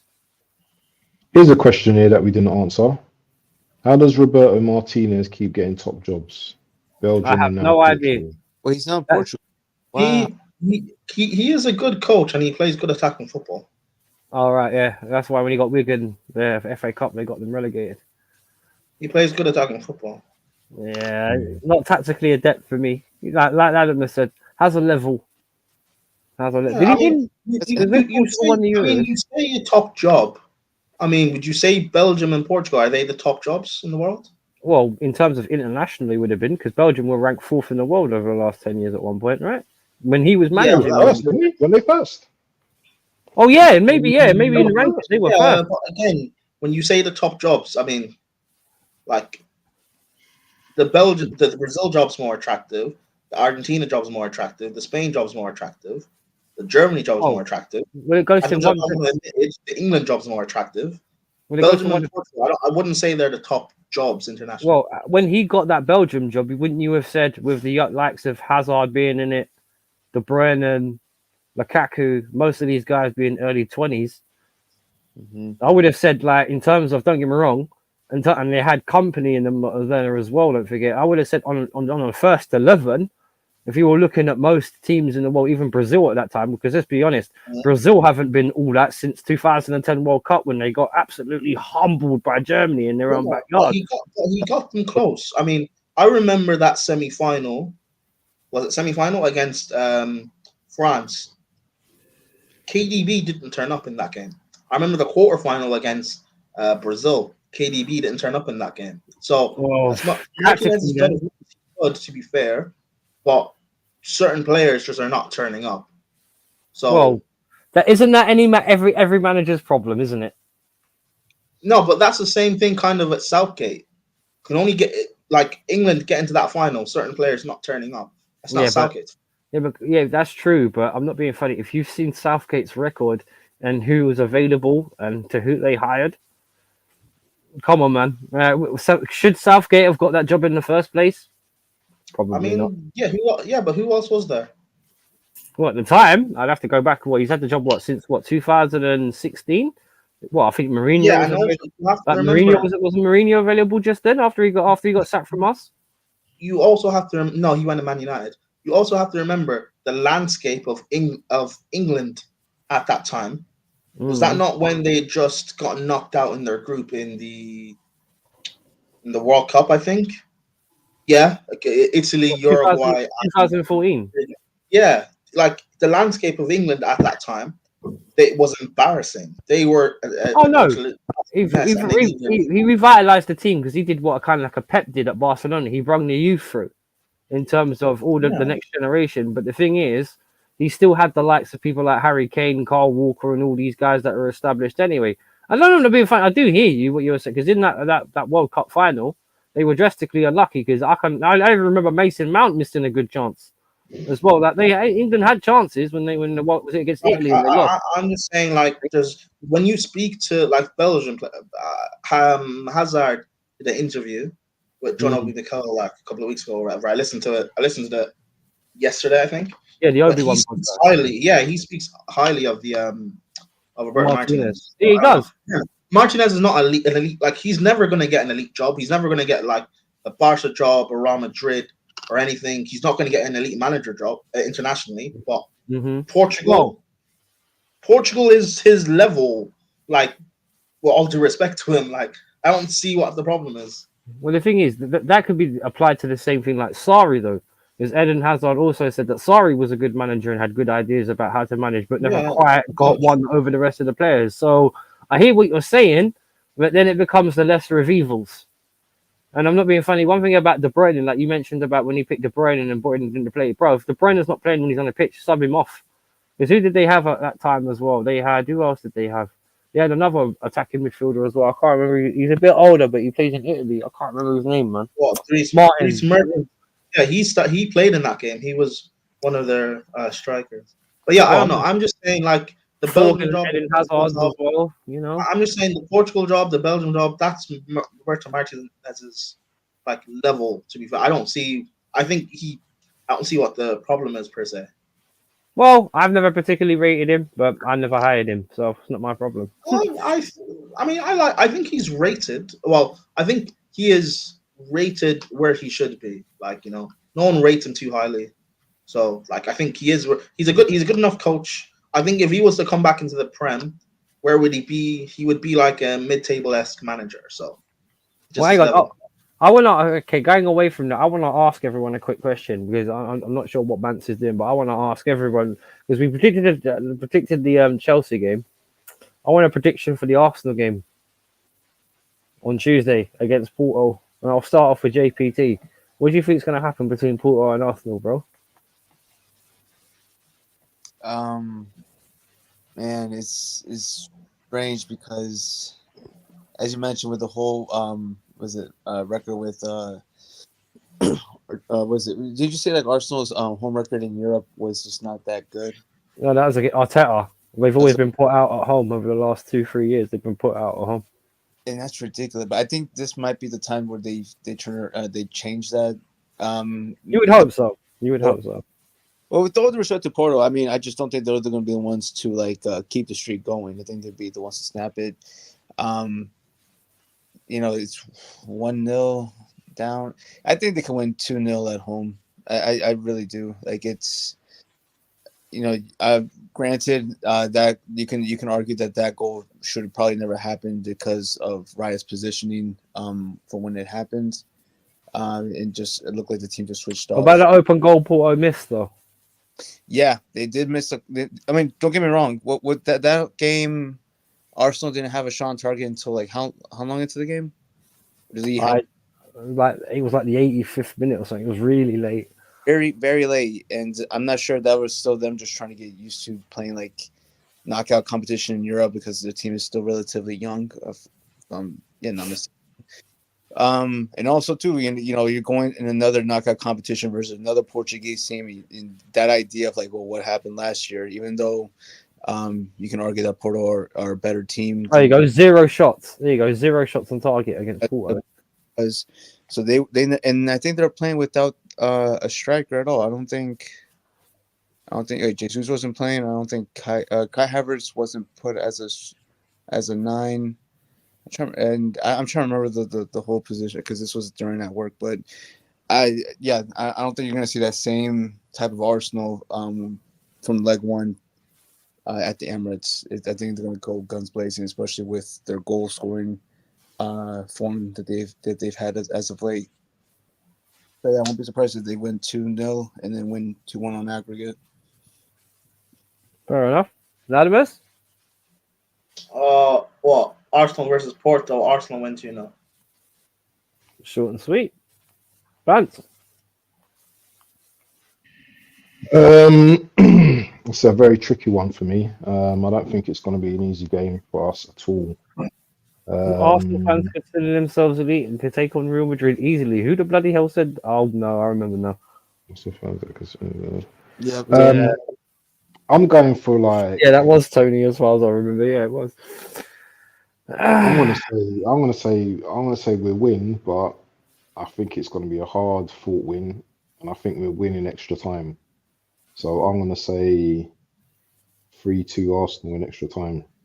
Ooh. because I think they will score at the Bantz, Emirates. if it goes to penalties, do you think the Arsenal has the mentality to win like shootouts, like for knockout competitions? Right Yeah, now? why not? Yeah, Didn't of they win it? course. Wait, you won the Community Shield in penalty shootouts, didn't you? Yeah, What's- we're decent at penalties. Arsenal are decent at penalties, man. We're all right at penalties. Saka, Jorginho, Trossard can take one. Mhm. You know, we've So got can people that can take Martinelli, penalties. Martinelli, Odegaard, even though I don't like him. Odegaard. We've got players that can take penalties, man. Yeah, So yeah. I'm not, but I'm not even thinking about going to penalties. I don't even want it to go to penalties. But No, get it done. Yeah. Get it done. Get it done. get it done. That's when Ramsdale was reliable in the Champions League. I'm not even gonna lie, bro. From what I just saw that mistake, you should never put on an Arsenal shirt again. I'm not. You guys play. I like Ramsdale as a shot stopper, but you guys play a system that doesn't suit him. You guys are in that Pep mode, and unfortunately, you need your goalkeeper to almost be able to beat a man. Wait, hold on. Sad. You want Ramsdale at Chelsea? Pardon? Do I You want want him at Ramsdale? Chelsea? No. Keep Petrovic. Develop Petrovic. If the objective is to develop a young team, Petrovic is 24. I'm not being funny. Let's be honest. As Chelsea fans, can you see a lot of difference between Petrovic and Ramsdale? No, don't do Ramsdale's average. Petrovic is better than him. I was going to compare it with Sanchez. Really, they both got the same flaws. Well, there you go. Well, Sanchez. We all know our feelings on Sanchez, don't we? All those in favour of Sanchez go, aye. Yeah. So I think Petrovic is actually better than. I'm going to go with Latimus there. I think actually Petrovic is better than Ramsdale.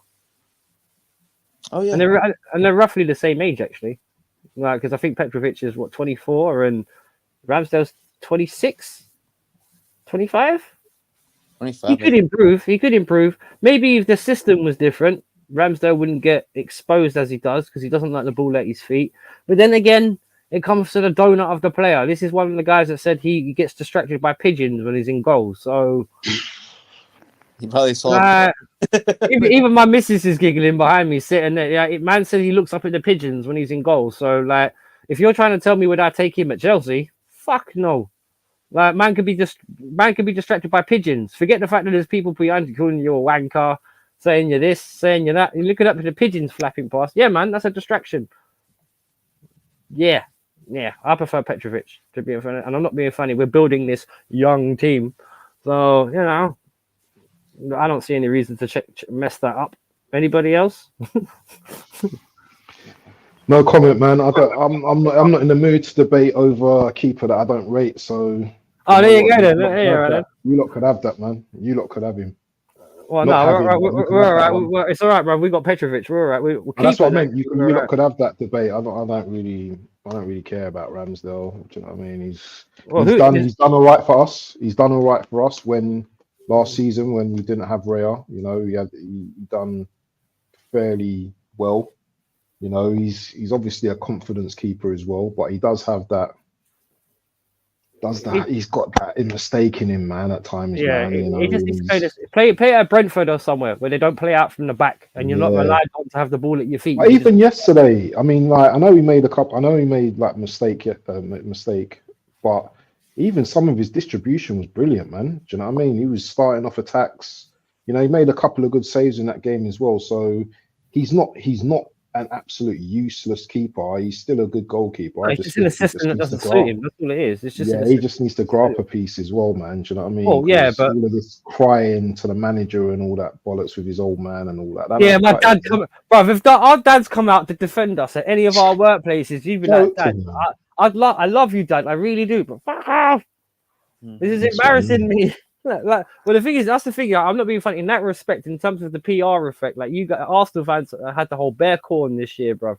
And I'll tell you why. Yeah, they've had a defender come out and say he can't defend, a striker that come out and said that he can't score goals, a goalkeeper that said he's distracted by pigeons, and a manager that until he got fed salty beef by another man, wasn't sure if he wanted the job or not. Listen, bro, we're still top of the league, man. So for now, yeah, man, keep that salty beef coming. No, it's not banter. This is what's been said. I'm not bantering you. I know, but it's neither here nor there. If we win the league, bro, no one's even gonna talk about that shit. Well, that might be Anyway, the turning point. That might be the turning point, that's bro. what I mean. The salty beef turning point. So, anything else, guys, before we wrap up? Because we've been on now for an hour and a half now. Nah, Anything my dinner's else? coming Anyone? soon. My belly's What you, grumbling. what are you eating today? I got roast. Oh, nice. I got roast beef. I got roast potatoes. Ooh, look at that with the gravy and everything. Yeah, no, Yeah. actually, I'm gonna actually have mint sauce instead of gravy. So Okay. I love my mint sauce. Nice. What is everyone else eating? I don't know. Do you know what? Like my missus and that just Big went up, out. DJ They went Craig. to Vapiano's in uptown Tottenham Court Road. It's like a pasta joint, in it. Mhm. So missus might bring me something, or I might just make something myself. I don't know, really bothered. But yeah, shout out your channels, man. Before we just get out of this place, man. I'm just surrounded by Chelsea fans, man.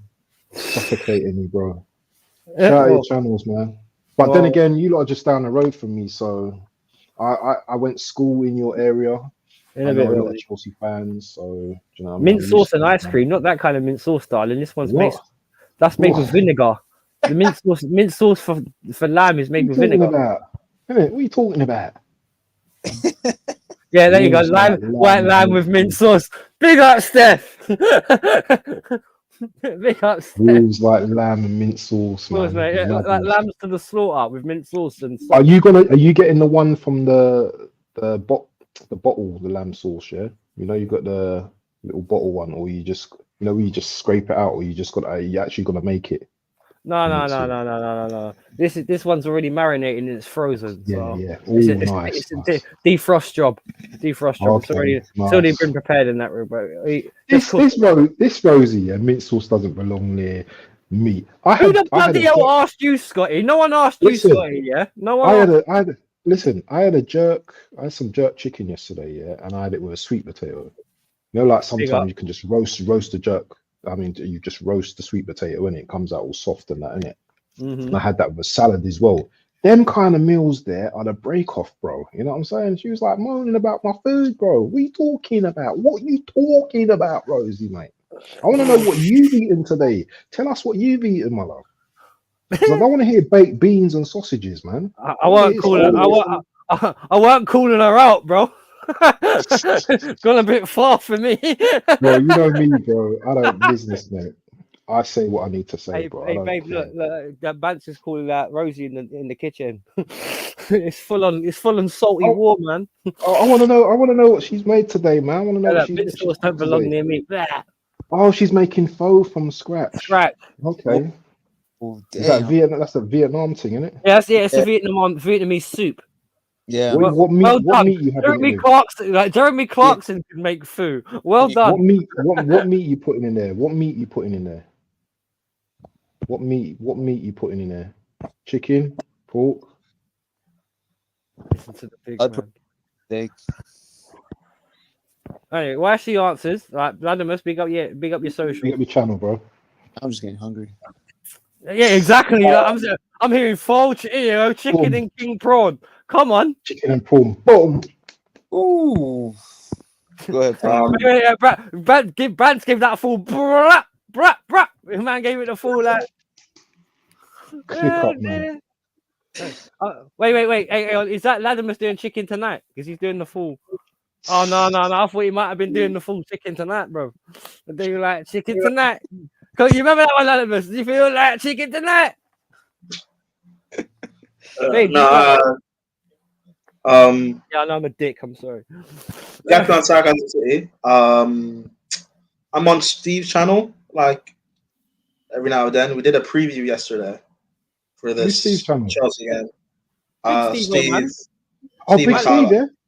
Steve, yeah. Oh yeah. Big up. Literally, the screen watcher, as I call him, because he's took so many screens for so many games. Like the Matrix. He's like the architect, bro. He's the man in the football chair. Innit? Yeah, just catch me on follow me on Twitter and you'll know like stuff I'm doing, I guess. And he'll be with us tomorrow night, by the way, when we do the Blues Brothers as well. Yeah, big up to the Blues Brothers, man. Cussing out Poch, possibly cussing out Poch. It should be in a jerk soup.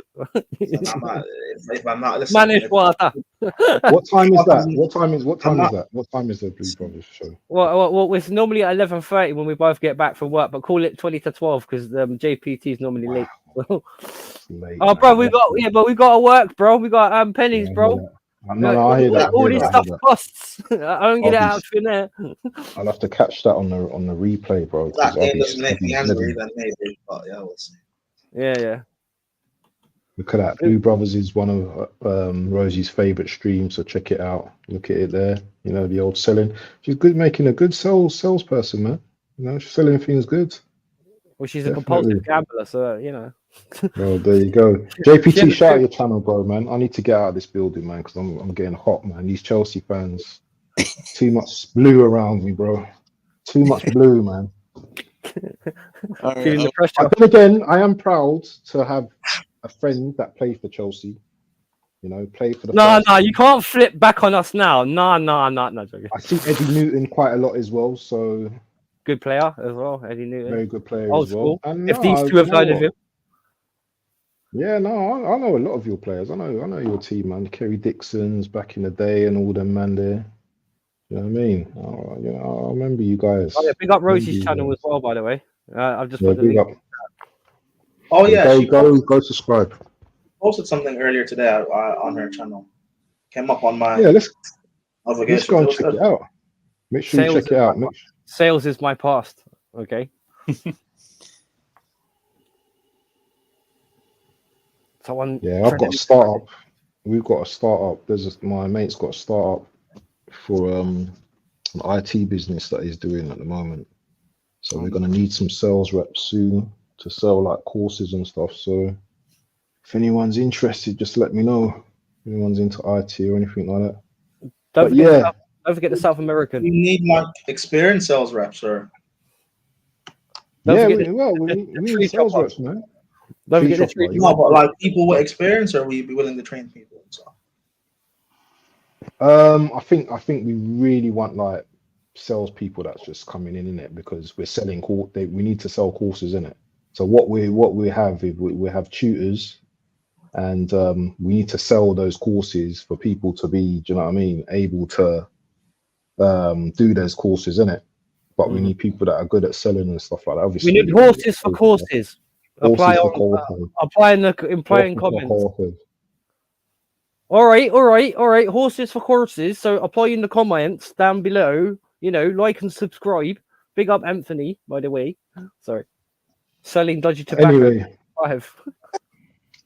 Anyway, people. Next week. It's a shot. Okay, there you go. Sorry, my bad. Yeah. So next week, I think this guy down below here, I can't even point, this one here, he's going to be hosting this show, hopefully, next week, Saturday.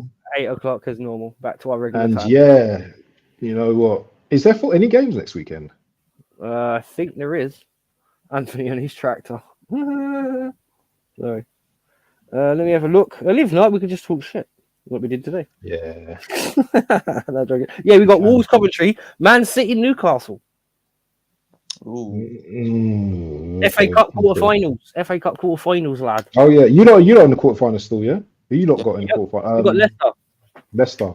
We got the old Foxes. Jamie Vardy's gonna have a 2016 flashback and get a hat trick. Can you see yourself getting to another final? I hope you don't get another final and have to. Yeah, I can see us getting to another final, but I can't see us winning it. Put it that way. You probably get Man City or something like that in the final. Do you know what I mean? And just, but then again, Newcastle beat them. And I'm not being funny. I wouldn't mind playing City, to be honest. I think they're crap, so I wouldn't mind playing City either. Yeah. They were lucky to get a draw when we went to their ground, so because we went 1-0 up. That's the spirit, man. That's the spirit. But listen, thank you everyone today. Big up to Latimus Prime, one of our special guests, JPT. Obviously, I'm not going to big up Wolfie because he's the host, just with the most. You know, he's part of the gang. So this is our partnership shit. So yeah, look at this brother. Look at this brother. Wait. Who was talking about Man U full stop? We'll talk Nobody about giving Man United a chance. They about get a chance what? against who? Against who? Against Who who? they Bro, got? we weren't talking about them. Hang on, let's check Man Who United. they got? Man United. Okay, Man United. What? We talking about the FA Oh, Cup? Liverpool. Oh, no, it's about. I think Oh it's yeah, the they FA got Cup. Liverpool, innit? They got Oh. Liverpool. That's in the league though. No, this is cup. This is cup. They got them in the Is it? cup. Yeah, they got them in the cup. Oh yeah. Moving on though.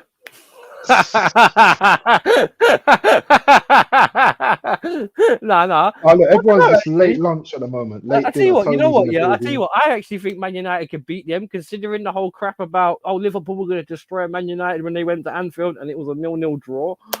You know, who knows? Who knows? Who knows? Top of it, we're No, talking look, about look, FA look. Cup, Tony. That's how we said we don't like late arrivals because we're talking about the FA Cup. So top of the league, that's got no relevance to what we're talking about. I mean, never mind. Anyway, people, it's been a good one today. It has. Have a good evening. And as Tony Claude always says, we are out. Peace.